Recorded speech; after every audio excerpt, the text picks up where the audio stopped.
Hey guys, this is Dave with Valor Fire Training for our next episode of the Q&A, and we are joined with the lovely ladies from Firewire Life.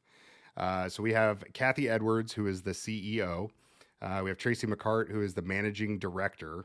And we're also joined by Sarah Hill, who is the lead facilitator and the executive director of the Breaking Barriers program for disabilities. So thank you for joining me this evening. How is everybody? Good. Great. Great.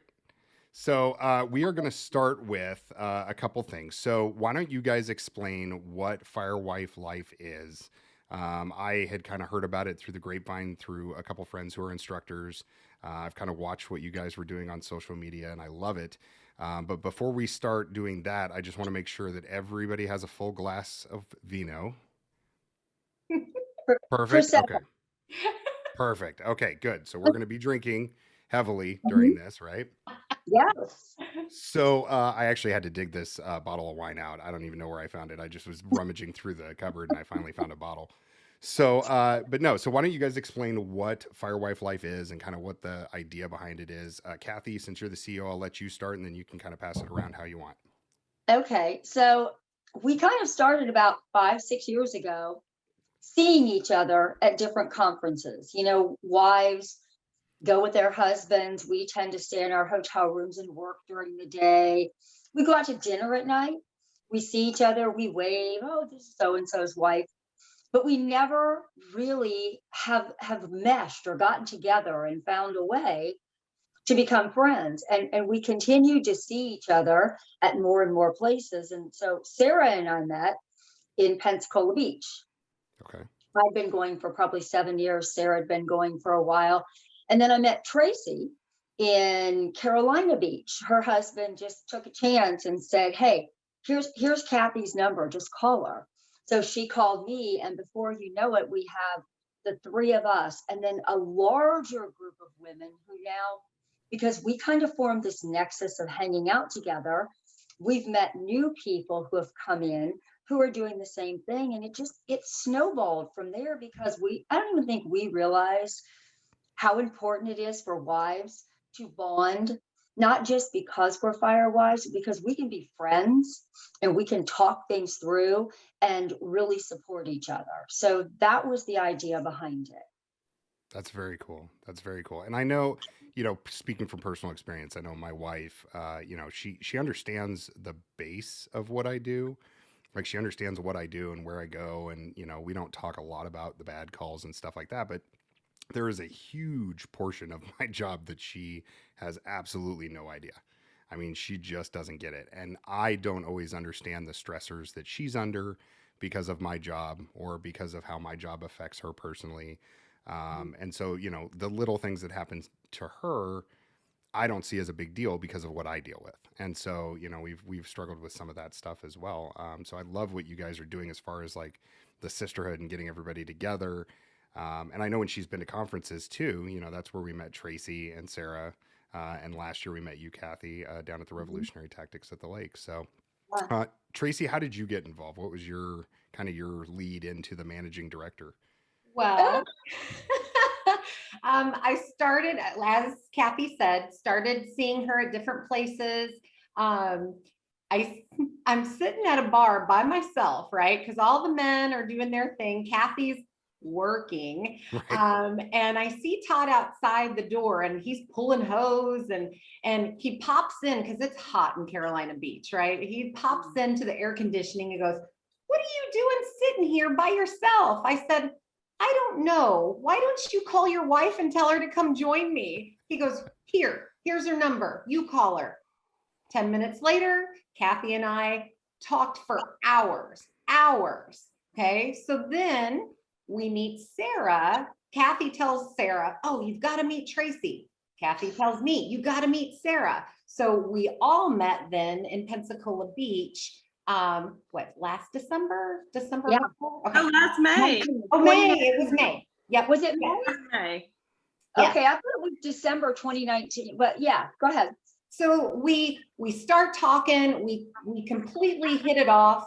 We kept talking about situations, things with our husbands. Like we're discussing like real life stuff, and it was like why is it just us? We need to get out there, and we need to form this group where wives can talk, and just real stuff like we're doing right here. Like, this is why wives aren't coming. They need this just as much as the guys need the training. So Yeah.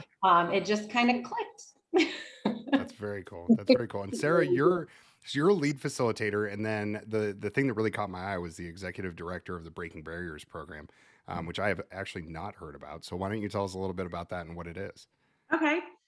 So in my other real job, I am the convention director for the National Down Syndrome Congress, and Oh, cool. Kathy used to work there a long time, or a couple of years ago. So we actually met that way too. And one of the things that I got introduced to her and her husband about is her husband came to our area, and my husband worked for him, and took the Breaking Barriers class, which is focused on individuals with autism, Down syndrome, any kind of intellectual disability. And my husband had a previous dream of being a special education teacher when he was in college, and very quickly found out that that was not the life for him. But as Sure. he's worked in the fire service, our city that we live in right now, we have a very high prevalence of children with autism. We have some group homes here. It's so important that people understand that first responders may not know how to interact with someone that is autistic and stimming or doing any of those behaviors that they think is contrary to what the directions are, or obstinate. And it is, in fact, it's a disease or a mental health condition that they can't stop. So you're going to have to figure out how to work with them instead of them trying to work with you. Sure. So the Breaking Barriers class is a 2-part class. There's one for firefighters and first responders. And then also what we do is we come in and we teach, have individuals and families with individuals with intellectual disabilities come in and actually touch and hold all of the fire equipment, Mhm. see the gear, see the masks, talk to someone in a mask, and stuff like that, so that they have that opportunity to meet them outside of an emergency situation. I love how, and that when you said that, I mean, I got goosebumps, right? Because it's the other half of it's the other half of the equation. It's the other edge of the sword, which is, you can have a first responder who has the training to understand and recognize somebody who has intellectual disability or autism, but the person with autism has never been exposed to a fire truck or an ambulance or anything. So I love that you guys take kind of both approaches to have both sides be interwoven. And I think that that was the vision from Todd. He created this, and I think Todd and Kathy worked on it for a long time and asked me to come on and kind of help build it. So I'm so honored to work with them. But yeah, that's their vision, and I see it every single day at a grocery store. A child that is doing the stimming situation or something like that. It's so important. So I'm really excited to be a part of that too. Yeah, and we just real quick, I wanted to tell you guys this story because it definitely applies. We in my career department, we had came out as a pediatric hit by a vehicle, but this kid, he was like 13 or 14 years old. He was running across the highway, and a car didn't see him coming and went around another car and ended up hitting him. And he was not significantly hurt, but when we got on scene, he was just, I mean, completely overwhelmed with emotion, and he's screaming. Um, and he just wasn't acting right. And so, my other partner, who's a paramedic, he kept saying like, "Hey, man, I think this kid has a head injury. Like, he's not acting right." And I'm going, he doesn't have any bruises or bumps or anything, And the people are saying, no, he didn't hit his head, and so then all of a sudden it just clicked, and it was actually not your guys' program, but I'm sure it's very similar as far as the awareness with, autism. It just clicked, and I was like, wait a minute. I was like, he started getting really worked up with the auditory stimuli and the fire trucks showing up and all the different stuff. And the more that we did, the more upset he got. And so finally I just started trying some of the tactics and strategies, got him calmed down enough. And then when I talked to the mom, she was like, yeah, he's autistic. And so it was, when we got him calmed down, finally, it was like, okay, because he kept saying, I'm going to die. And I said, you're not going to die. You're doing okay. But that was his whole thing, and he was just kind of fixated on that. And so once we got him broke of it, he ended up being fine, and he was very lucky. But my partner was like, dude, how did you come up with the autism thing? And I'm like, well, because I went through a training one time, and they talked about all the different indicators. So I wish he would have at least had the exposure to emergency services. So, him taking your guys' program would have been awesome. Yeah. And you're a unique story. Most people assume instantly that the patient's on drugs. Right. Not there's a head injury. Oh, he's on drugs. That's the first thought. Yeah. So I'm sorry, Todd just walked in and waved, so I was a little distracted. Well, tell him to jump on in and wave. He can come sit with you. Wave. We're drinking.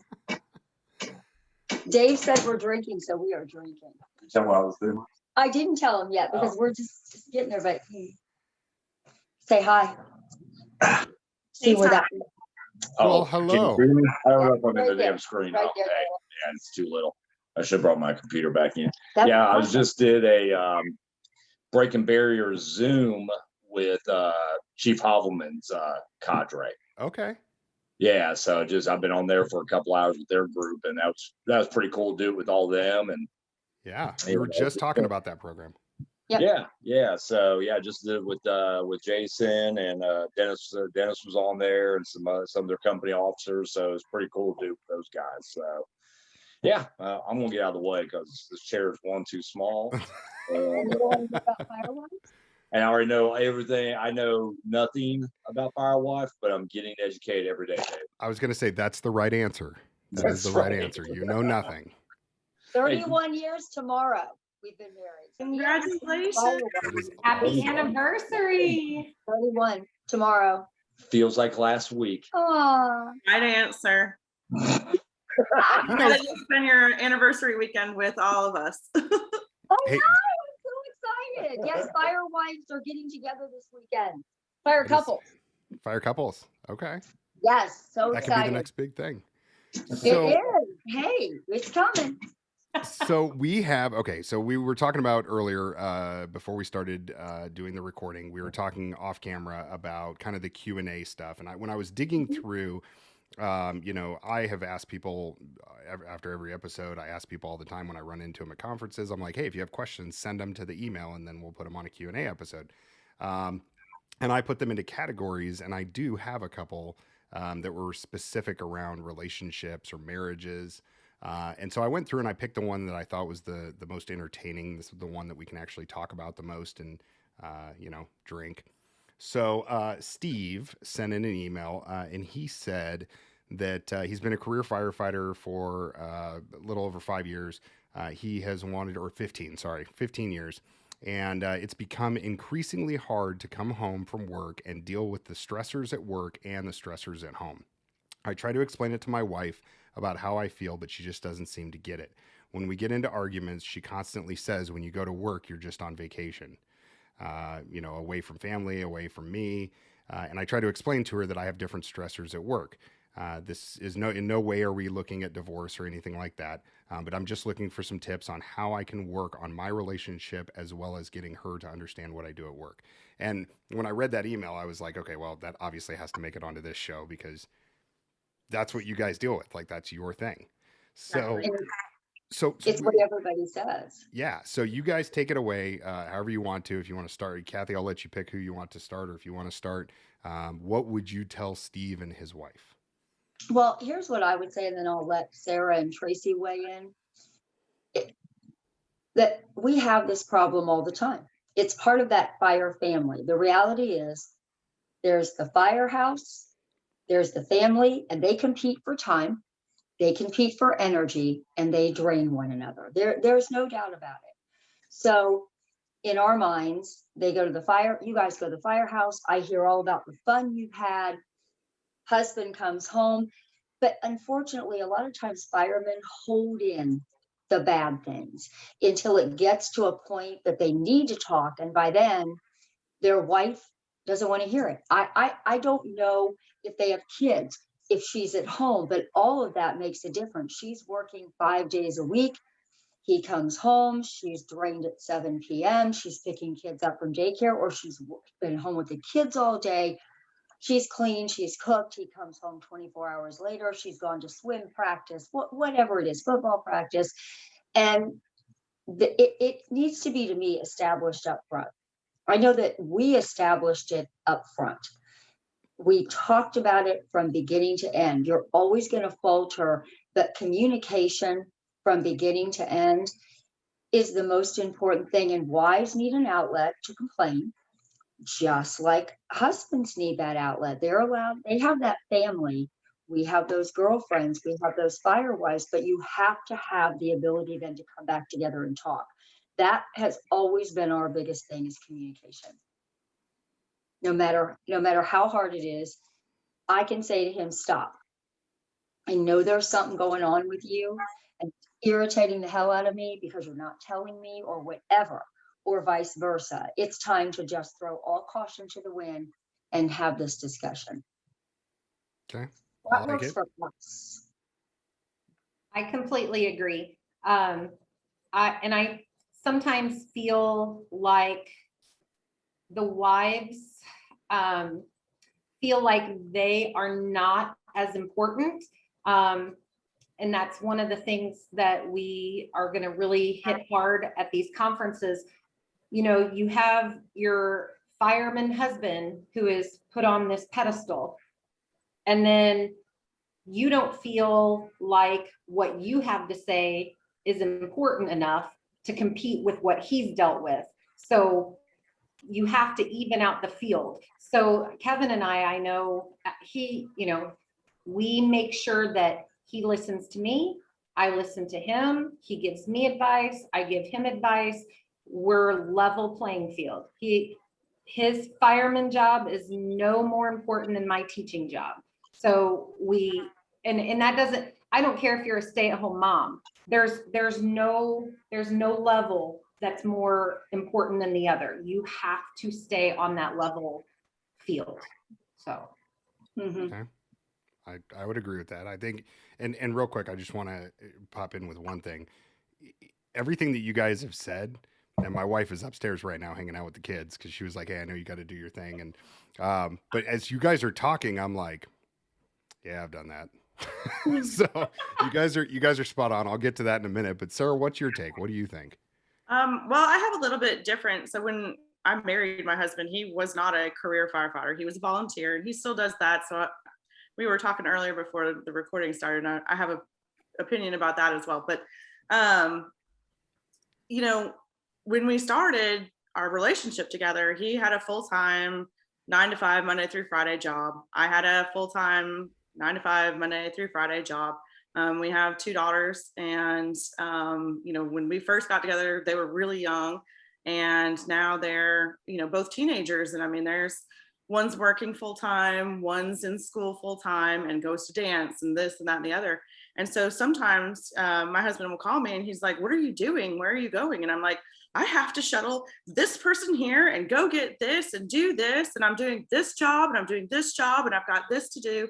So he gets really irritated with me because I don't have the time to talk to him. So when he gets home, you know, we get to have that discussion time and just, you know, kind of decompress all of the stressors that we've had that week. And so that's our thing. You know, we'll sit out on the back porch and have lots of drinks. I'm not even going to say just a couple, but Right. lots of drinks, and really be able to devolve the week or the shift or whatever. And my husband works 48 hours at a time, so it's a lot for me to get everything done and still make the house run.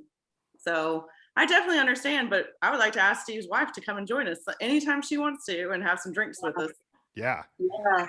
I mean, you know, the other thing is there is a hero syndrome that as a wife, I mean, is very hard to get away from. I mean, you've heard these stories. Let's say Todd and I are at a park, we're at a public event, and he's irritating me to no end. He is doing something stupid. We're having words. Inevitably, someone's going to walk up and they're going to say, "Oh, thank you for your service. You're so wonderful. You're so great." And I hear this from wives. Literally, I had this conversation with someone a couple weeks ago. And of course, you know what? I would have turned to this man or this woman and say, "Really, he's not that great. Could you walk away?" Yeah, he's being an a-hole, thank you. But the fact that he's a fireman, he's Yeah. a hero. And it's like what Tracy said, it's kind of hard to feel like your opinion is valued, because then that person kind of looks at you like, well, you just obviously doesn't understand what your husband does. Oh, I get it. I Right. get it. But You're like, I get it. I just don't care. doesn't mean he's perfect every day of the week. So no. So it is that hero, and that's even on our website. We all got to, that's part of what we say is it's hard to go up against that hero syndrome, because my day may be crap, but I may not have seen a child who was killed in a car accident or pulled a mother from a burning building while her kids are crying. There is no doubt about that. That is something I can't even fathom. And as Firewise, we can't. But our lives, no matter what we're doing, are just as stressful to us because we don't live in that. Right. And it's very hard, like Teresa said, to compete with that without that communication. Well, and I think it's so funny, the way in which you have individually, all three of you, have hit the nail on the head, in the ways that you did. And just to kind of reiterate what you were saying, I mean, my wife and I have been married for a long time. And, it's kind of one of those things where probably within the last like 3 to 5 years, I think we really got to the point where, she quit saying, well, you're at work, you're just hanging out doing nothing. Right. But I also quit telling her that I was at work taking a nap, because to her, in her mind, when I say I'm taking a nap, in my mind, I'm like, okay, I'm going to be up running I'm on the ambulance, so I'm going to be up running all night. So I'm going to try and get some sleep so that I can be present for my family tomorrow. But when I say I'm taking a nap, what she hears is, as she's looking out and like the couch is on fire because my younger son is playing with matches, my older son is, breaking windows out of neighbors' cars. She's like, oh yeah, you just go take your effing nap. Like you go relax and take your little nappy nap. She Yeah, doesn't and see why I'm that's doing a it. good point. Yeah. Yeah, that's a good point. I mean, okay, Sarah, Tracy, how many times have your husbands called you laughing? They just made a big dinner. They're going to go outside and hang out and make There's a whatever. cornhole tournament. Right. Cornhole What- tournament. Yeah. Okay. Yeah, we got the cornhole going. The guys mow the lawn. So-and-so's wife's bringing pie, because I'm not bringing pie, but I'm glad Sarah did, Glad someone's cooking for you. And it's like, I can't talk for long because they're calling me outside. And here I am, like you said, with kids or a ton of work or running what we're doing. And I'm thinking, oh, how hard for you? Okay. Right. And that was hard for us. I mean, we really honestly struggled to the point where I think what finally drew the line, and again, this was prior to Firewife Life. Otherwise, my wife would have been probably involved with that whole thing, and you guys would already know the story. But what really kind of it came down to was I had a bout of depression, and it was just kind of a deal where I finally had to open up, and I finally had to spill the beans to her. And before, to Kathy's point, I would just kind of hold things in, and I wasn't telling her everything. When I would come home and I had a cardiac arrest or a really bad call, I just went on about my day. And so, little things started making me more and more upset, and I wasn't able to hold those things in. And then when we had children, it only made it worse, because now I'm dealing with 3 personalities that I can't stand at certain points. Yeah. And so I'm trying to, right? It's like you and I are getting along just fine, but the kids are driving me nuts, right? And so, yeah, I mean, everything from, our relationship to the kids' relationships to intimacy. I mean, there were all these things were just piling up, and finally I just had enough. And so I went to go talk to someone, and the first thing that they said was, well, you need to talk to your wife. And I was like, you're dumb. I don't need to talk to my wife. That's the worst thing I could do right now is tell her exactly how I feel. And they said, nope, that's exactly what you have to do.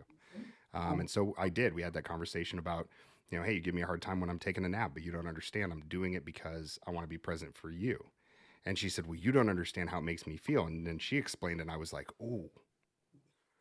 I was like, I didn't even think about that. The kids are driving you nuts and bouncing off the walls, and here I am saying I'm taking a nap. Like, that's not cool. It takes a while to get to that point, though. Yes. I mean, I know Kathy and Sarah can agree that at the beginning of your relationship, that was not the level of understanding is not there, and the communication is not there, and you have to work up to that. I mean, we've all been married several years and we get it now, Yes. and have a level of patience that we've grown to to establish, but it's definitely not like that at the beginning. So do you feel, and I'll ask all three of you, do you feel like if you would have been in a new relationship with your current spouse, if you would have been at a conference and gone to a class such as yours and sat down and been told, okay, here's what's going to happen, in 5 years, this is how your life is going to be. Do you feel like it would have kind of expedited that growth in your relationship? Yes. I mean, for me, it would have absolutely. I didn't have any of that. I don't know if any of us had any of that. But if I could have walked into a class and sat down and somebody said, grab a drink, we're here to tell you something. Or yeah, we're here to talk. This is a no holds barred. You've been a wife for 5 years. And, here's what's to come. And we're here to kind of let you hang and cling and tell us your thing and be a part of this. It would have made an enormous difference for me. Absolutely. I agree. I agree. And it's neat because our Firewife Life crew has a couple really young girls, and I'm anxious to see their take as we get going with this. They can definitely contribute, and it's neat to see all of us together because we're at different stages. So that's really, those young ones can really relate to the younger crowd. And we bring something different. All of us bring something different that I think any wife could relate to. Sure. Yeah.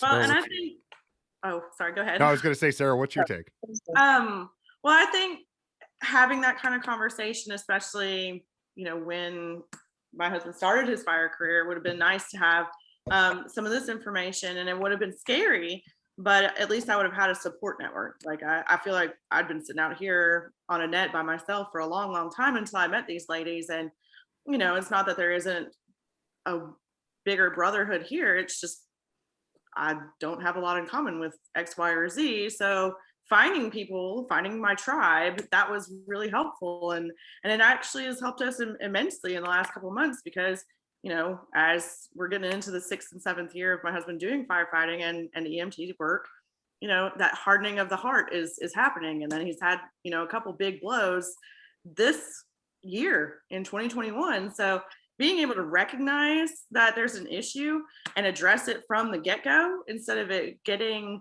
a year's worth of contempt and heart hardening, with each other, that made it a lot easier to have both Kathy and Tracy and Kevin and Todd to be able to talk to. Yeah, absolutely. Well, and I know like with and she's going to kill me if she hears this, but eventually she will because it's online. So whatever. But, when I first started in the fire service and in EMS, the relationship that we have as the people, working on the rigs, I mean, I will go fisticuffs with some of the guys on my crew and we'll, almost beat each other up. And then 30 minutes later, it's like, hey, where do you want to go for dinner? And so it's definitely a different type of relationship. Whereas my wife, like as much as I wanted her at some of the places that I've been in the past, to have that network and to have the wives or the spouses or the husbands or, however it works out, she's like, well, she's like, I can't stand that girl. She's such a, whatever. And I'm like, oh, okay. And then, well, oh my God, I can't stand that group of girls because they're just like so petty and blah, blah, blah, blah. And I'm like, I was like, can you guys just like try to beat each other up and then figure out where you're going to go for dinner in a half hour? Like it totally doesn't work that No, way. we It's don't not, do that. right? Women don't do that. It is not the same, right? Not But at that's the whole thing is like, I think having that group and having, like your guys's, the Firewife Life, it's so awesome because they're walking into a room where they can sit down and just be open. And it's Yes. not, my wife trying to explain to one of her co-teachers about firefighting and how difficult it is when her co-teacher's husband is like a furnace guy, Right. So it's definitely cool to have that group, that group think mentality. Well, I think women hold things in too. It's just it's a little different how we hold it, how we express it. Women do, I mean, men will say anything to anybody. You're right. Women, we see each other like we talked about for years across the room. We're with our husbands. We're not there as a group. We run into each other at dinner. We're at a banquet. How are you? Oh, it's good to meet you. I'm fine. And then you walk away, Right. and there's no cohesiveness. There's no ability to talk to one another. And I also think you asked earlier, if someone would have told us 5 years ago, you asked us, would it have been easier? Here's the other thing. I think that this type of program lets younger wives also know what to look for when your husband is starting to pull away. So we have heard from many women, here's their thought. Oh, well, did you see the 5 female firefighters living at the station? Oh, they're all playing games with them.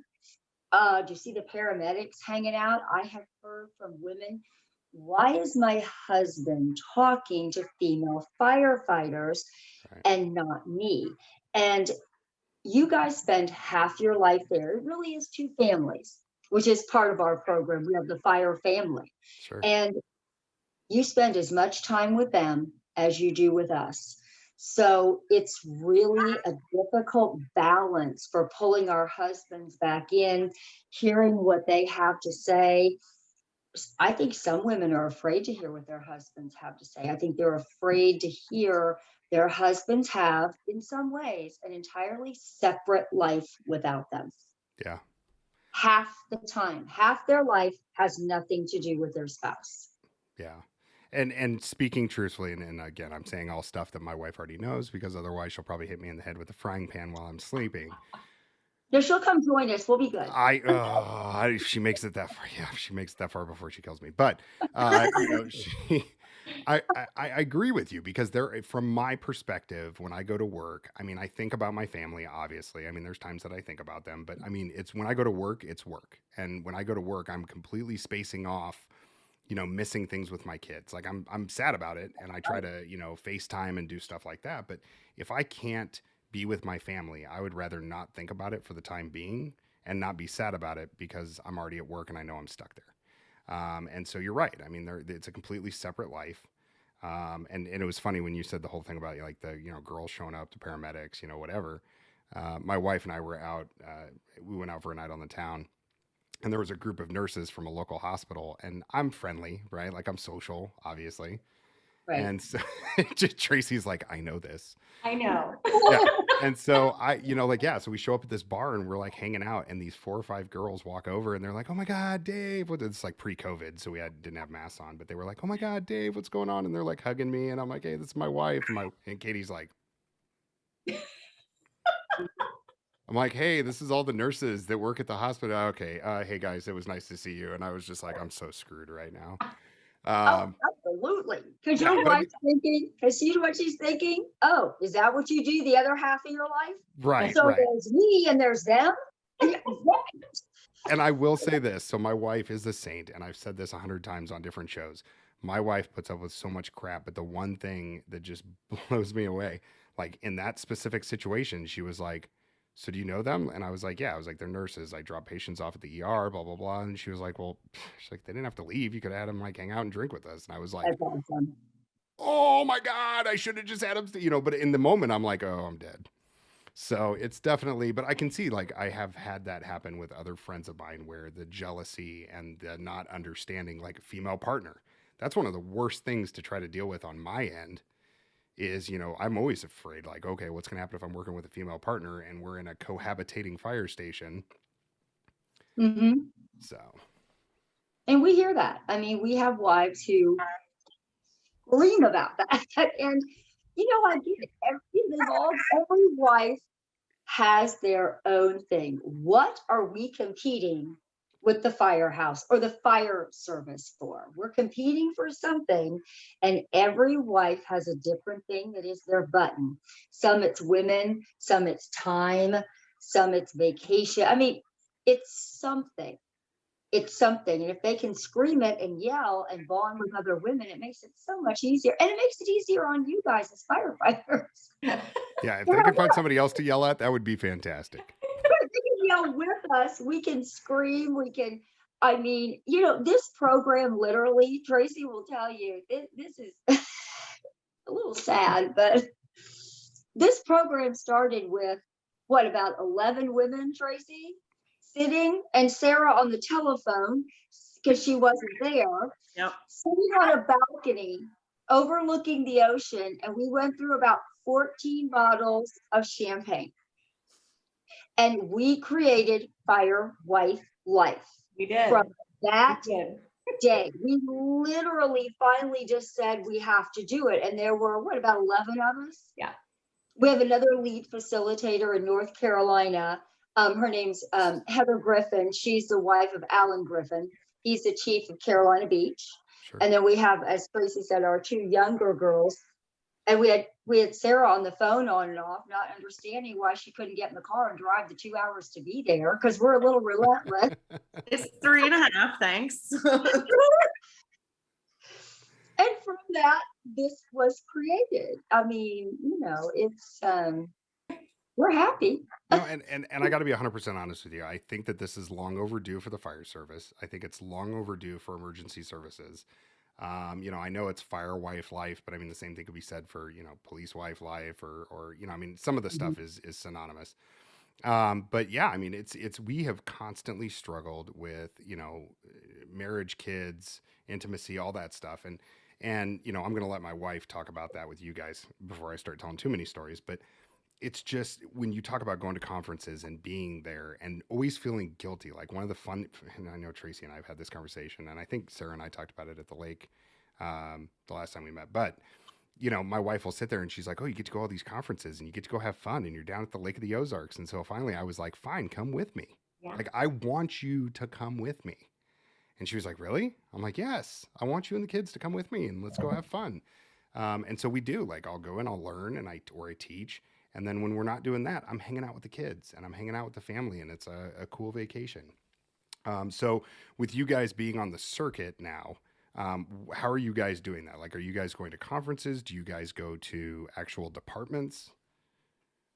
So I will share a couple things that we definitely have going now, and then I guess we can kind of talk about some thoughts for what's to come. Okay, because I got to get Steve's wife into a class. So yeah, absolutely. Yes.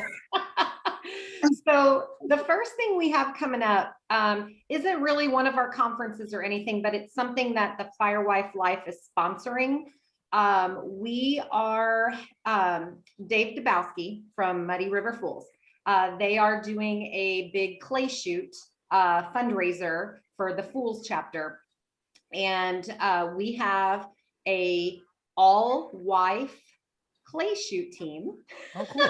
Okay. That the Firewife Life is sponsoring that day. It is, let's see, May 16th. It's a Sunday in Old Monroe, Missouri. And so we do have that, me included. I got to brush up on my skills, my clay shooting skills. But there's 3 other wives joining me, and that we will definitely have lots of pictures, and it'll be a good PR for us.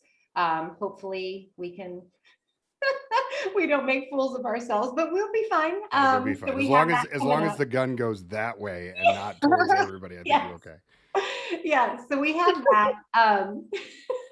And then we do have the lake conference. Just got everything lined out with Beth Woodward, David's wife, who really, we know, runs the show. I was going to say, she pretty much runs that entire Yeah. conference. Yeah. Sorry, Dave. Awesome. So she arranged it. She's gonna talk to the kitchen staff. They're gonna provide the breakfast or brunch. We're gonna have mimosas, and we're gonna do our conference, our kind of mimosa chronicles is what we call them. So we will have that at the lake, and that will be the Friday while the guys are in their main keynote speak. So that'll be that Friday. And those are 2 for sure things we have coming up this year. So And then we're looking at 2 retreats. We have tentative dates. We have an October tentative date, which I will let you know when we've shorted up, in Atlanta. And Okay. then we have one in St. Louis in November. So we're actually going to bring just women together, our own wives conference. That's So awesome. we're excited about that. And we're starting a fund. So we want to start a actual Firewire Fund, because we do know that wives and fire families go through a lot. And we know that sometimes they have very hard times, whether it be health issues, financial issues. And the one thing that we want to do is be able to alleviate that, so the couples can concentrate on themselves, their families, other than whatever is going on. So we're starting to build a Firewire Fund. So any wife can let us know down the line what they need. We want to be able to provide financial or whatever assistance they need. But we think it's really important to not only bring us all together, but to support each other in every way. And that would kind of be that final circle gap for us. And Yeah, so we're looking at that as well. But that's we do awesome. conferences, we do brunches, we do departments. A department can bring us in, and we'll go. We will come to you. So we do departments, we do the brunches. If you have a fire conference, like with Lake of the Ozarks, we will come to your conference and we will put on a wife conference. We are also working on a obstacle course where Okay. our guys are going to build us a obstacle course for wives. So we're going to buy some gear, probably just a jacket, and we're going to have a fun mini to show wives what it would be like to go in a fire, less 100, which will be good enough for us. And Yeah. so we're going to do obstacle courses and, just a number of things in our with drinking involved, though, with Yeah. drinking involved. Yeah. Every time you clear an obstacle, there's a drink. So Gosh. All right, listen, I gotta, okay, listen, no, hold on. I gotta put a stop to this right now. So if you're gonna do that, that sounds fantastic, but Mhm. is this before or after the complaining and the bitching session about like how much they are upset with their husbands during your class? Okay. Like, let's work through that issue first before we give them an axe. And their Yeah, husband is standing right there, and they're like, "Yeah, hey, great. I'm angry at my husband, and I have an axe." That sounds like a horrible idea. right. But we'll have little gifts. Like, we're either going to have, you can get a shot at the end of your first obstacle. So I you, do like that. you pull the dummy, either get a shot, or maybe we'll have a bucket of gifts, maybe little, Yeah. tchotchkes. Oh, and at the end, when you fall on the floor, we'll be there with a gift, a girl gift, and some more alcohol. So No, but like all jokes aside, though, like I think that's yeah, amazing because there is a physical aspect to it that maybe some of the spouses don't understand. They've never absolutely. put on an air pack. They've never put on the fire helmet. I mean, Katie, um, she's tried on almost all of the stuff in training at some point, put on a fire helmet and she's like, "Oh my God, this is really heavy. You have to wear this for like 3 or 4 hours." And I'm like, "Yeah." And so, Right. but yeah, the first time they're like, "Okay, I never knew that it was this difficult." So, But I then mean, put them all together. Put the helmet with the jacket, even without the pants. Just right. put the jacket, the helmet, and go from one obstacle to the next in do 5 in a short amount of time, and it is eye opening. It's like the first time I Love it. mowed the lawn. I said to Todd, "You're right. You rock." Here, I there you go. listen, I can't get So Katie to let me mow the lawn. She's like, "I'll go out there and start up the mower," and she'll walk out and be like, "Excuse me." I'm like, "What?" She's like, "What are you doing?" Like, "I'm getting ready to go mow the lawn." She's like, "That's my job. Get back in the house." I'm like, "Okay, all right." Well, I know But that, like, not that I mow the lawn, but anything that you can do away from the kids, have like a mindless situation, that's that exactly is what it is. definitely worthwhile. I love to pressure wash. Okay, yep, same thing. It's like Ooh, that's awesome. put on your headphones and just go. Yeah. Could Yep. you bring your pressure washing machine Yeah. this weekend? Because we need it. Yeah. Can you pressure wash Saturday for me? No, I don't think so. No. So, Sarah, I have a question for you. So, with the Firewife Life stuff that's going on, so can the Breaking Barriers program kind of be added into that a la carte, or is that a completely separate program that people can bring you in for, or bring the cadre in for? Yes, both. So if Firewire Life is invited to something and a department wants to bring in Breaking Barriers as well, happy to do so. Probably easier for all of us to travel with our cadre husbands. We keep it all in the family at Fire Life Training Associates. So Oh, Kevin McCart is one of our instructors for Breaking Barriers. Jake Hill, my husband, is a instructor for Breaking Barriers, and we also have a father and also firefighter, Anthony Rowett from Port City Fire in Mobile.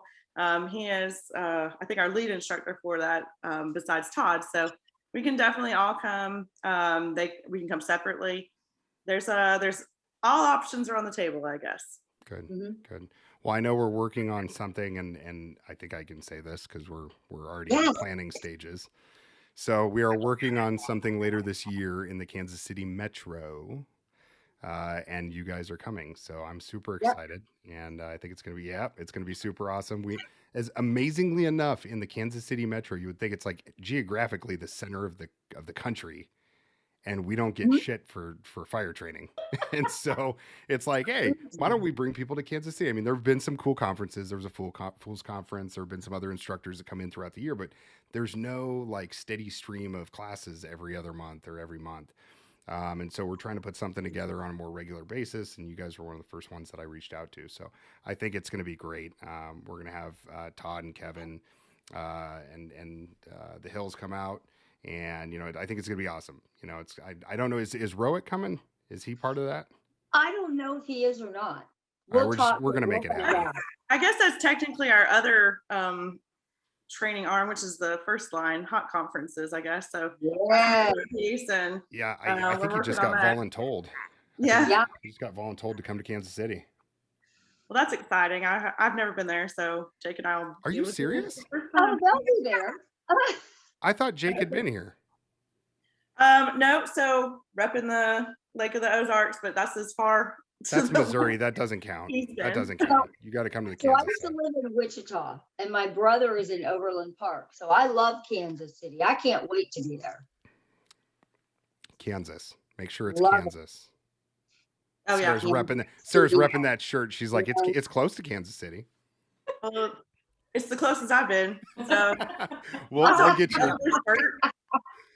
We'll get you here. But no, I love it. I mean, I love what you guys are doing. And again, I can't say this enough. I mean, like even Steve's situation, when we're talking about, him and his wife's inability to just connect, and he's talking on one page and she's talking on a completely different page.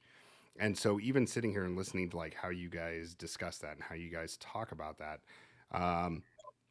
what would you, so like, let's just take a second and I want to go through, like, let's start with Sarah and then go Tracy and then go Kathy. What would you say to his wife in the meantime, until she gets into one of your classes so that she doesn't, hit him over the head with a frying pan? What would be your advice to her? And then what would be your advice to him, just to make sure that they kind of have something to work with that's concrete? So Sarah, what do you think? All right. So first off, we need to acknowledge that both of them have valid concerns. The wife has the concerns that she does, and the husband has the concerns that he does. So acknowledging that and understanding that you're meeting at a point where you need to have some kind of compromise and discussion is the first thing. So everyone is worthwhile, and each opinion is worthwhile. So we need to find out in the meantime, what can Steve do to help out wife around the house or doing the different things that she's stressed out about? And how can she ease up on what she's expecting of him when he's home or when he's at the firehouse, and how to have those discussions? And we might need to have, okay, well, let's set up, text message time, or tell me when it's okay to call. And then he needs to really, tell the guys, hey, I need to go talk to my wife for a few minutes. If the call goes out, then that's one thing.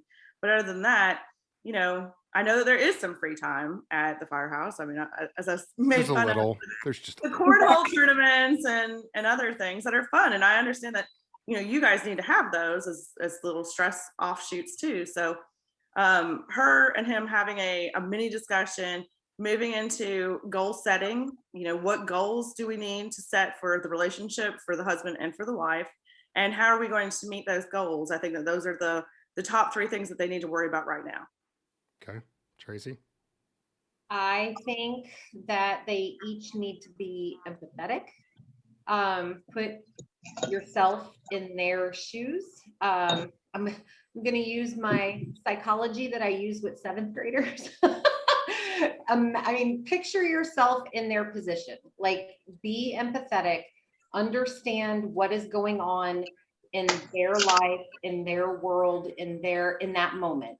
And I think that makes a huge difference. If you can just not be so focused on yourself, okay, and just put yourself in their spot for just a minute, I think it makes a huge difference. Very cool. And Kathy, I saw you filling up your drink again. Well, you said we're drinking through the whole thing, and I took you seriously. Listen, I'm almost done. I'm going to have to get a little refill here in a second. That's what I So just I'm did. not, I'm just a little ahead of you. there ain't no judgment here, okay? So I would say just reset. And this is my advice to both of them, is that you start again. Look at each other and say, every preconceived notion we've had about what the other one thinks from behind us to now can just go away.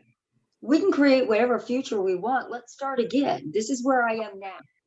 This is where I feel now. And each of them tell the other one how they got there, where they feel, validate it, and then create new rules to go forward. It's like a job or a budget. You can change it, you can rewrite it, you can stop the old patterns and acknowledge together how to move forward with the new ones. And that would be my advice.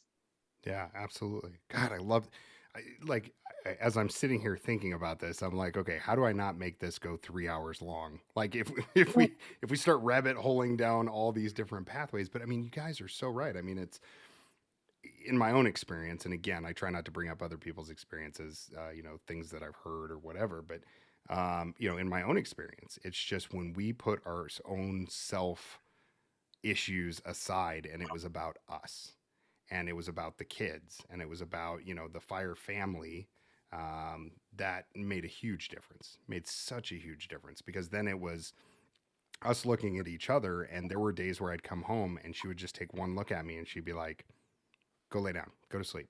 And I'm like, but I don't need to. And she's like, go to sleep now. And I'm like, okay. And so I would, but she just knew. And even though I was so adamant that I wanted to spend time with the family, she knew that if I did that, I was just going to be, it wasn't going to work. I could be there, but I wasn't really going to be there. But that's really important, because sometimes firefighters, and I would love to hear Sarah and Tracy's thoughts on this.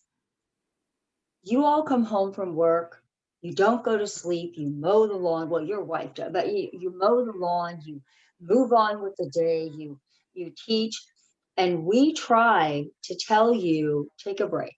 We try to be wives to you, but you're so, I don't need that. I am firefighter, hear me roar. Yeah. There's no room for us to be your spouse. Yeah. There's no room for us to be your support, because you don't need it. You're firefighters. And I think sometimes if men just told their wives, firefighters, we need you, that would make an enormous difference. And we need you to put your hand up, we'll listen to you, but you guys just kind of roll and do what you do because of what you do and who you are. And it's hard to put ourselves in that marriage like other wives do, in a different kind of marriage. And I'd love to hear the other women's thoughts on that. Well, and knowing Jake and Kevin and Todd, yes, that's exactly what it is. Like, I know for a fact, and I haven't had this conversation with Jake, but I know I've had it with Todd and Kevin. Hey man, what are you doing? Oh, nothing. I'm on 2 hours of sleep from last night. I'm like, oh, it sounds like you're in the car. Yeah, I'm driving 16 hours to such and such. And I'm like, bro, I think maybe you should pull over and take a nap. Yeah, that's what my wife said, but I'm just going to drive all the way through. Like, we're big, dumb animals. I don't know if you knew this. Because we're not smart enough to know you might need to sleep.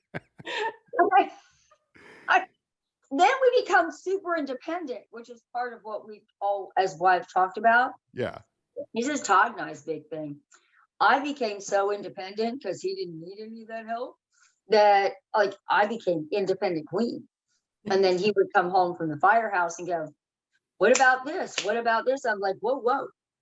You're the captain of your station, the chief, whatever. This is my station. Yeah. I'm done. This is how it runs here. You clipped his wings there, Kathy. You clipped his wings. I mean, it's like you push us sometimes to be independent. We have to be independent to live with you.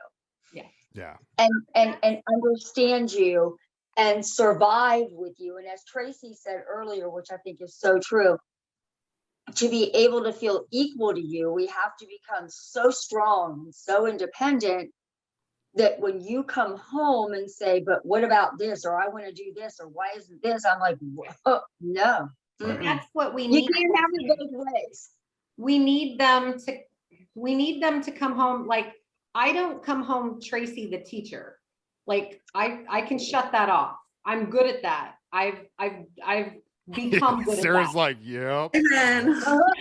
I want Kevin to come home, but I don't want him to be Kevin the firefighter. He needs to be Kevin the husband. Like, we all play a different role. That's what we need. We don't need firefighter Kevin, firefighter Jake, firefighter Todd. We need them as husbands when they come home, just like we switch roles when we come home from work. So. Yep. Sarah? Yep. It's funny because I've always told Jake, all right, so Jake works at a military base as a firefighter. He's there for 48 hours, so he gets real set in that firehouse life. And we have 2 teenage daughters. And while I'm a military brat, I'll cuss you out with anyone in the world. When he gets home, it's every other word is F. F this, F that, F this. And I'm like, hey, the 9-year-old's coming home now. You need to not talk like that. We need you to be here. We need you to be cognizant of who you're around, or we'll go to the grocery store. And again, we live in a town of 3,500 highly attending church going folks. And Right. he's just in there having a, coming part about this isn't available. And I'm like, Jake, you're home. So we've had a lot of discussions on, you have a 2-hour commute home. You need to be getting all those cuss words out before you get home, because when you get home, the girls are going to be here, or I'm here. You're like, listen, or I'm on a call for work. see, and then I can see that conversation. Like, I can hear it right now. Like, Jake, on the way home, I think you need a little bit more Jesus. Yeah. And I think you need to just, before you get home, get all that out you. Well, and I mean, I get it, and I understand, and for the most part, I speak the same way if I'm mad at something. Just not in front of the kids. But I work from home and I have Zoom calls, and so he's walking in and he's like, "You won't blah blah blah blah blah believe this," and I'm like, "Hey." Well, and it is, I will say this, it is extremely difficult to switch that on and off. And there are so many times where I have found it personally, and because your husbands are all instructors, like, you understand this, but like with going and instructing, like, I just got back from Nebraska. So I worked, and then I drove straight up to Nebraska. I taught, and then I went right back to work the next day. And then I came home, and it's like, big smash, but it's hard. It's hard to turn it off when you've been on for 48 or 72 hours or even 96 hours. And then you come home and it's like, oh yeah, I have responsibilities. The kids want me to sit there and watch them play. And, they want to go outside and play, and they want to do stuff. So yeah, absolutely. It's definitely tough. So I was Todd and Zach, my son, our son, who was 28, wrote a program together called the Fire Family. And one of the things Todd always says is, I thought I was the greatest dad in the world. And they teach it together. And then Zach's like, not so much. Zach's like, you were a father, but you weren't a dad. And there are 2 very different things. And then you ask my daughter, who's daddy's little girl, and she's 29. She just got married. You say to her, Jordan, we asked her in regards to this Fire Family program that that Dad and Zach are teaching.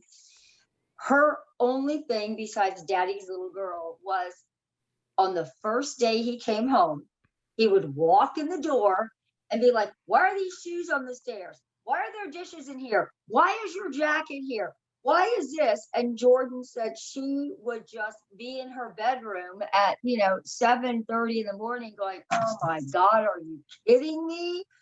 But by day 2, that whole thing was gone. That fire persona of Yep. this was completely gone, and he was daddy.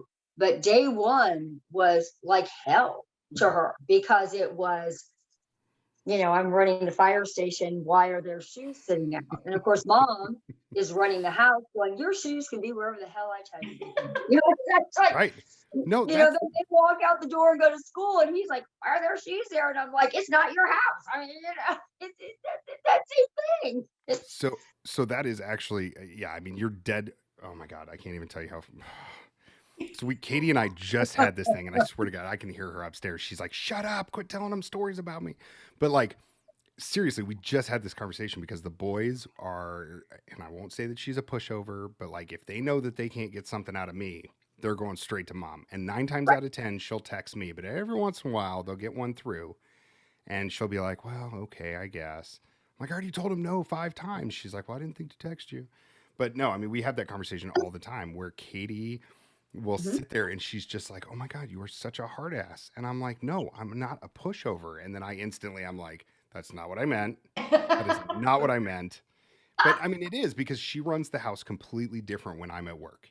And so Yeah. it is hard. And that's one thing that we still struggle with today is when I come home from work, it's like a completely different melon house as opposed to when I'm there. The kids they call Todd Chopper Dad. That's still their name for him. He would come home. Where are the kids? Why haven't they texted us? They've been gone for an hour. I'm going to text them. I don't understand this. And then he texts them, and they don't even talk to him. At that point, they were in high school. They would text me. Why is Dad texting me? Why is Chopper Dad on my ass? Why is this happening? This is not how we roll in this house. And I'm like, oh my God. And then I'd have to walk into the other room and say to Todd, are you literally texting the kids? Oh my God, what? It's like a triangle. And it's like, they're not listening to you because you're not talking to them. You're talking at them. Yeah. Okay. They're not firemen. It's kind of like what Sarah said. They're not firemen. They don't need to hear the cussing. They're not your little firefighters. It's a totally different ballgame. Yeah. No, and But I think that's why we're having such a, that you're understanding everything that we're saying, because all of these experiences are shared. Yeah. Just no one has said it at the same time. Well, and here's the thing, like program is necessary. Yeah, no, and that's the thing is like okay, I'm going to totally go out on a limb here, and there's no judgment on anybody. I'm not going to point fingers. I mean, I would never judge somebody for this, but it's like I'm dumb enough to admit that is absolutely 100% right. There are people out there, whether you're a fire husband, fire wife, fire spouse, whatever, you sit there and you're like, I'm not like that. I don't do that. Like I come home from work and I take care of my family. No, dude, you don't. You come home and you're a raging asshole, and then you fall asleep, and by day 2, now you're taking care of your family. Like, but I mean, we all have different personalities, and there's type A, and there's the other type. But yeah, I'm not opposed to, like, I would sit down for 5 hours and tell Sarah all the different ways that I've screwed up in my marriage, as a conversation piece for your class. But yeah, you have to be open to that. And if you're not, that's where I think you guys are running into so much success, because you have that ability to just sit down and be like, okay, this is no BS. We're all just going to be honest with each other. And that's what they need to hear, because the longer that I sat there and was like, my wife's crazy. And then I go to the firehouse and the guys are like, dude, you're dumb. Like, you are way out of your league. Your wife is smoking. Like, you don't mess this up. And I'm like, I'm not messing anything up. She's crazy, man. And they're like, no, dude, it's you. And then I finally realized, I was like, oh shit, it is me.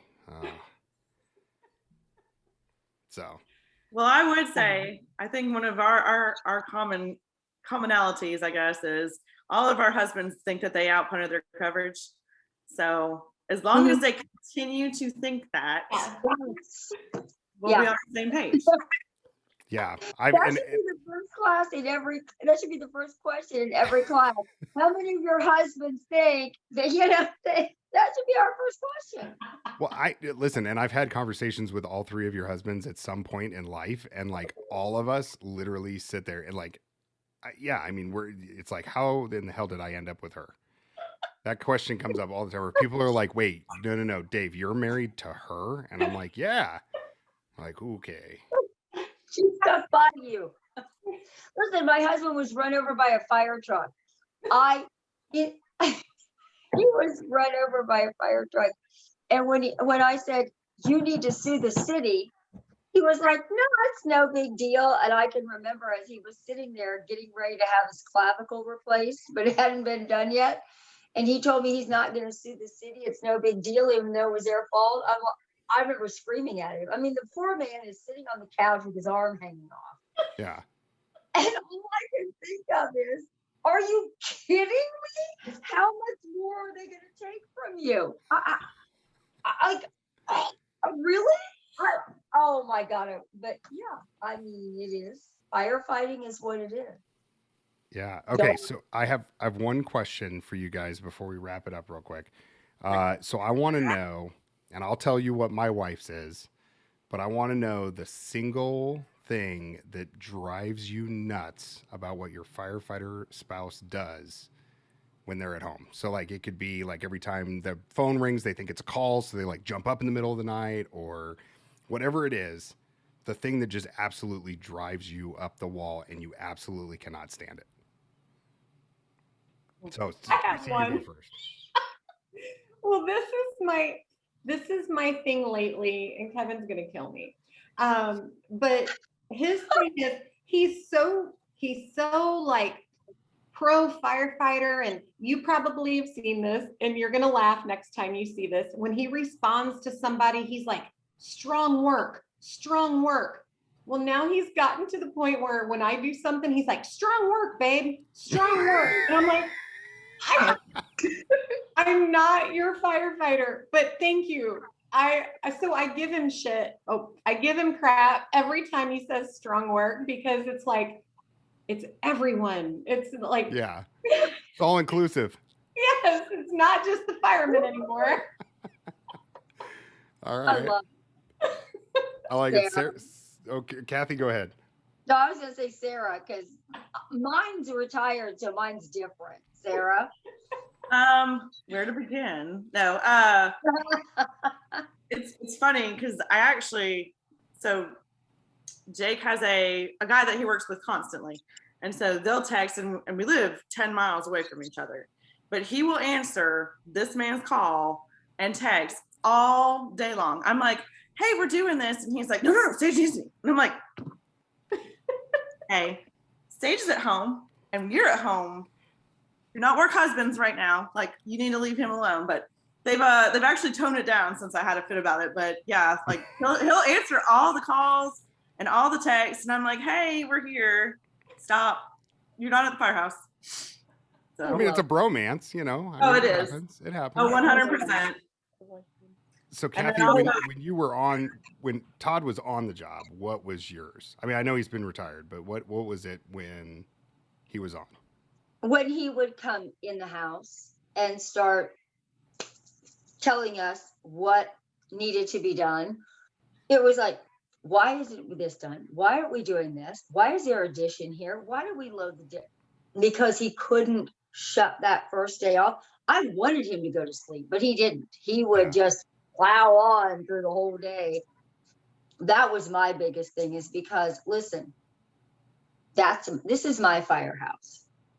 This is my firehouse. This is how I run it. It may not be what you like, Sure, but this is how I'm going to run it no matter what. So you can ask me the same questions. You can complain every third day about the same thing, but I'm not changing it. So like, it's not changing because this is our firehouse. We had kind of, just like he had his life of his own, that separate life, the kids and I had our own life. And we have very independent, strong children, and the three of us had our own life. When he wasn't there, they loved their father. I mean, he's everything to them. But when he wasn't there, we had our own life. We had our own, what we did, where we went, how we hung out, what their curfew was, how we communicated.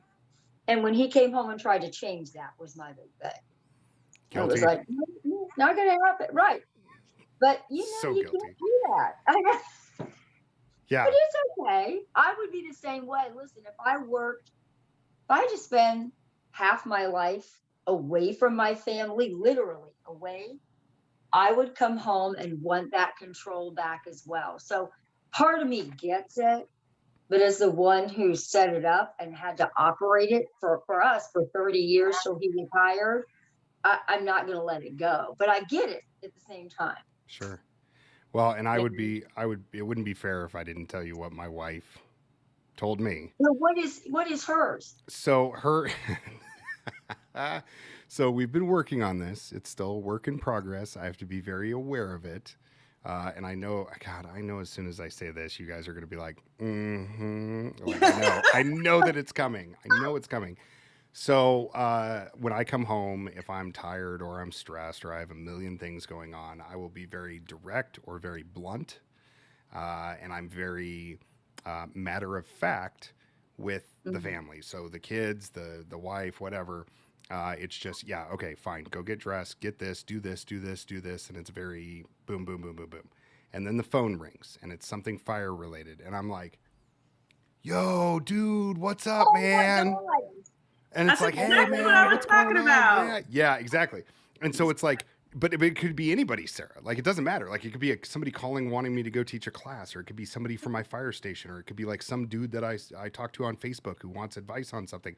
And I'm like, yo, bro, hey, what's up, man? Yeah, life's good. Everything is great. Yeah, cool. And then I hang up the phone and I'm like, all right, do you have your shit on yet? Let's go. Come on. Let's go. Hurry. Let's go.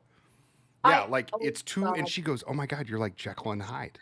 Yes. You are straight up like you have multiple personalities when you're on the phone with somebody talking about fire stuff, or if we see somebody out in public and you have worked with them or you know them from another department, you're like, yo, hey, man, and it's all fun, haha. And then as soon as you get in the car from talking to them, you're like, where else do we have to go today? So it is, yeah, I have to be super hyper aware of it because I didn't even realize I was doing it. I really, truly didn't. Like, to me, every fire wife can relate to that. yeah. So I'm very, very, very guilty. But I also want to tell you guys what I told her. Okay. What drives me nuts about the thing that she does. So this was one of those deals where after years of being a firefighter, being a paramedic, going to specialty training, I've seen a thing or two and I've done a thing or two, right? So I haven't done everything and I don't know everything. I never claim to. But it was super difficult, and we still struggle with this, her and I.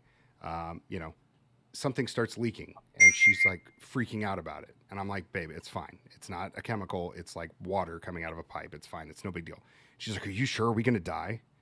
Mm-hmm. Yeah. If I thought we were going to die, I wouldn't be standing here right now. I don't know if you know this, but I've done this before. Or, one of the kids will get hurt. And she's like, oh my God, do we need to go to the emergency room? I'm like, no. She's like, well, you're not a doctor. Yes, you are correct. I am not a doctor. I've only been a paramedic for almost 20 years. I think I know when somebody needs to go to the hospital, babe. So we still struggle with that, where it's like, I can literally drive $1 million fire truck. I can hang off of a building on a rope. I can dive into burning buildings. But God forbid, I don't know how to change a laundry detergent hamper thing. So I told her, I was like, you got to give me a little bit more credit. Like, you treat me sometimes like I'm a 5-year-old. And then she started in with the whole, you act like a 5-year-old. Yes, but sometimes you just have to let me do me. You just have to let me do my own thing. But yeah, that's the one thing that I'm working on the moods when I'm on the phone, and and she'll stop herself. She'll be, something will happen, and she's like, oh my God, do you really know what you're? She's like, all right, I'm going to leave for 5 minutes, and when I come back, if you don't have it taken care of, we're going to call somebody, right? And I'm like, yes. That's what we'll do. That's awesome. That's awesome. I can see what Jake's is for me. What? You made the mention of driving $1 million fire truck. So I drive everywhere we go. Yeah. I don't care if it's to Pensacola. I don't care if it's to Atlanta. I don't care if it's to Walmart. I don't care if it's to go get the kids. Nothing. I'm driving that car because anytime he's driving his truck and I'm in the passenger seat, I'm like, yeah. And he's like, I can't take it. I'll drive myself when I need to drive myself, and you can drive us anywhere else we're going. Oh my God, we need to get you guys on a car, and then all the husbands can take turns driving, because I guarantee you that is. I'm a car drives everywhere because he says that I'm the worst driver in the world, but I'm not. He just says I am. Hey, Nope. I drove the girls to the lake. I did a good job, didn't I, girls? I know Yes! I scared you. No, you were Yeah. good. Okay. No, you were awesome. You were awesome. And I we just- got there hours Appropriately. before, and we got there hours before the guys came. Kevin was driving slower. And I even made a wrong turn. Remember? Oh, we just got there got first. extra exit. Oh my God.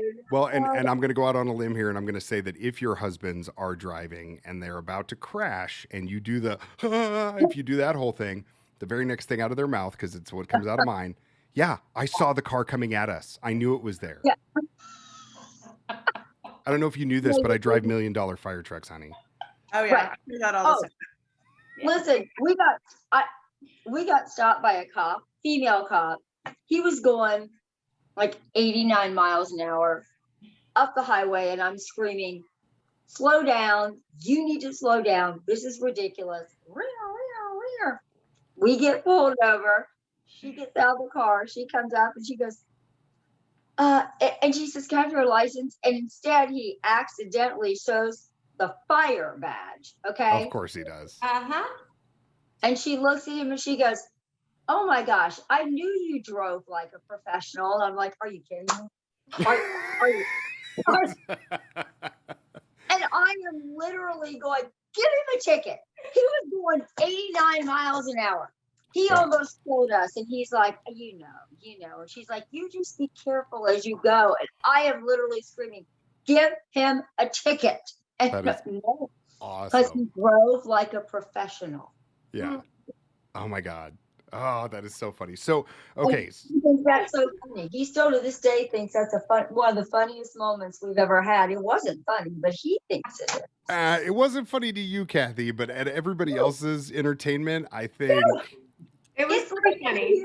It's like that hero moment when you're in the park screaming at your husband and some woman comes up and goes, thank you for your service. You're awesome. You're like, he's not awesome. He's not awesome at all. I No, would agree with that. I just always go back to the point that when we first got together, Jake was like, I've never been in a car accident. I was like, okay. He said, I wrecked the fire truck. And I was like, oh, okay. He drove fire truck straight through the 8-hour-old garage doors at the station. And That then is was like, but I drive $1 million fire trucks for a living. And I was like, through. We have so much to talk about this weekend. Oh my God. Let's end on something good, Dave. Listen, can I just like drive down there and join you guys? I feel like I should just. Hi. You should. So Tracy and Kevin are flying down. So here's the thing. I'll So, see what I can do. So this is about Fire Wife Life and the fire family. So Fire Life Training, which is the three of us, our husbands and some other people, Todd and some other folks. We don't create any program. We don't until we talk to everybody, and sometimes ad nauseum. But we want. It's like if you're going to create a program for wives, talk to wives. Sure. Find out before you create a program and give it to them. Find out what they need. Talk to families, same thing. So and we did the same thing with Sarah's, with Breaking Barriers. She's the executive director of. Oh. We did There's not. our fire family other instructor. Oh, nice, Cece. So we literally talk to individuals with Down syndrome and their parents before we created the program. Yeah. So we're bringing, so Sarah and Jake are driving in, Tracy and Kevin are flying in, and we have our company folks here, most of them. And then we invited a bunch of other fire wives and husbands to come because the Fire Wife Life and the fire family, really, until we hear from them, their thoughts, besides just us, how can we be good at what we do? So we're all having a little party for about 30 other firemen and their wives Yeah. this weekend. The 6 of Oh, I us are. love it. So Yeah. one of the questions that came up, and I just thought about this, and I was going to ask earlier, but I forgot. So, I mean, the name is Firewife Life, right? Mhm. Would you guys let a fire husband or like domestic partner? I mean, like who can is it applicable to anyone who is in a relationship? I mean, what if it's a girlfriend or a boyfriend? Can Yes. anybody attend? Yes. Yes, Absolutely. we're all inclusive. That's So awesome. See, and Yeah. that's the thing. Is like even when Katie was dating me, we had that conversation, and she's like, well, I'm not like married to you. I can't go to these things, and I'm like, right, but you're like someday. I hope you will be. But yeah, it's. I love the fact that you guys are Yeah. all inclusive, and it's just it doesn't matter. It's just if you're in a So relationship, you want that to be better. Kenya, and Madison are young girls. We call them the young girls, but Hmm. they're so brilliant and wonderful. Kenya and her husband Michael aren't even getting married until May, but she is a clinical psychologist and she is our mental health help. Hmm. So she's Hmm. our mental health director. So if couples have issues or there's a mental health issue, she is there to be able to help because that is her dynamic and that is her direction with her degree. And they don't even get married until May. And Madison is engaged and they're not getting married just yet either. So our young wives are actually girlfriends. Right. Well, actually, Right. Madison is married. Madison just got married. I'm sorry. So, Sure. but yeah, they're young, and I mean, it's a gamut. I mean, if you're dating a firefighter, it doesn't matter if you're a heterosexual, homosexual. I don't care. We're all Right. inclusive. Yeah. As long as you're that person, we're here for you. That's Listen, if a fantastic. mother of a firefighter came to us and said, I'm not a firefighter, spouse, wife, what have you, I'm a mother and my son's driving me insane, Sure. we'll take her too. Yeah. Well, and the rules, listen, the rules still apply. It doesn't matter. I mean, it doesn't matter yeah, I mean, if it's a husband or a wife or a boyfriend or girlfriend, it doesn't matter. Those struggles are still the same. The struggles that Katie and I had at the beginning of our relationship are the struggles that we still have to deal with tomorrow or Yeah. yesterday. well, they've So, run even further past us. I mean, police, EMT, ambulance, military. I've talked to several military wives, and they're like, "I don't know how you do that," and I'm like, "I don't know how you do that." And right. they're like, "We gear up for them to be gone for 6 months a year. You guys have to gear up every couple of days for them to be gone." And I was like, "Well, I don't know how you do that, and you don't know how I do that, but somehow we all make it work." So I mean, all of the issues are basic. It doesn't really even matter. It's just, when you feel alone or when you feel like you don't have anywhere else to go, it's nice to have someone that has your back where you don't have to explain what your husband or wife or whatever does, and just say, "Oh my God, I'm so irritated." Yeah. Yeah. Oh, absolutely. and, and I would fly to, and this is the honest truth. If Tracy or Sarah called me tomorrow, and we have all had many conversations, but if they called me tomorrow and said, I'm going to kill somebody, I need you here, I'd be on a plane or in a car tomorrow. Yeah. And that's one of the things that we're trying to build too, is that everybody needs that person who is there for you all the time, no matter what. You might not even be right. You can just be losing it. It can be like your PTSD. There's firefighter PTSD and Sure. there's firefighter wife in a different form. Whatever it is, no matter where we are, we will respond to you. And I know that Tracy and Sarah and I, and we will, as would Heather or any of our but the three of us, we would be anywhere our fire wives needed us to be. That's amazing. That's awesome. So how can people get a hold of you? What's a email address, website, Facebook, Instagram, Twitter? Okay, so on Facebook, we are Firewife Life. Okay. So We are www.facebook.com/firewifelife. Okay. okay. And our website is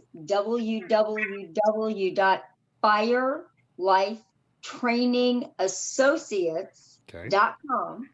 And then there's a whole tab, just drop down, there's an entire tab for Fire Wife Life on that. That is fantastic.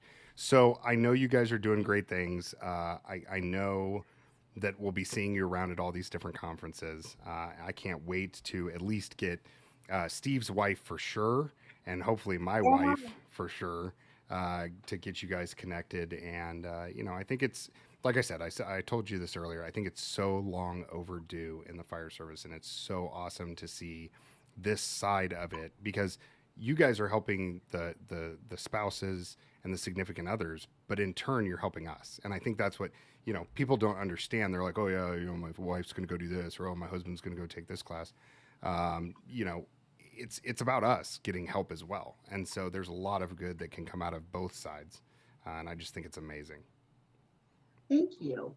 Thank Yeah. you. That's what we're hoping as well. Absolutely. So for those of you watching, definitely reach out to them.